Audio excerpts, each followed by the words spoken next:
गेल्या 15 दिवसांपासून लाडकी बहीण योजनेमध्ये अर्ज केलेल्या बहिणींच्या अर्जांची छाननी सुरू आहे। यात जानेवारी महिन्यामध्ये 5 लाखांपेक्षा अधिक महिलांची नियमांची पायमल्ली केल्याचं उघड झालं। महत्त्वाचं म्हणजे 5 मार्च महिन्यापर्यंत अर्जांची छाननी पूर्ण झाल्यानंतर मोठा आकडा आता समोर येण्याची शक्यता आहे। सर्व अर्जांची छाननी मार्च महिन्यापर्यंत पूर्ण होईल अशी माहिती आहे। अद्याप आयकर विभागाकडून माहिती मिळालेली नाही। जिल्हा पातळीवर स्वेच्छेने पैसे माघारी करण्यात आलेल्या महिलांचा डेटा गोळा करण्याचं काम सुरू आहे। त्यामुळे येत्या 2 महिन्यांमध्ये हा आकडा मोठ्या प्रमाणावर वाढण्याची शक्यता आहे।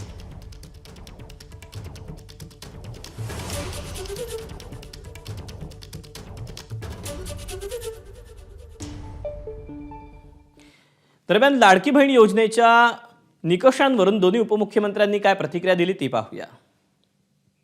ज्या लाडक्या बहिणींचं उत्पन्न 2,50,000 वार्षिकच्या पेक्षा जास्त असेल, ज्या लाडक्या बहिणींच्या संदर्भामध्ये ती संजय गांधी निराधारचे 1,500 रुपये घेत असेल आणि इकडेही 1,500 रुपये घेत असेल, तर तिला संजय गांधी निराधारचे 1,500 रुपये आम्ही चालू ठेवायचा निर्णय घेणार आहोत आणि इकडचे 1,500 रुपये त्या ठिकाणी बंद करणार आहोत।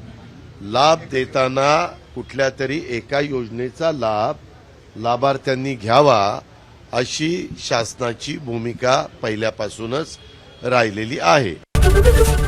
एबीपी माझा, उघडा डोळे बघा नीट।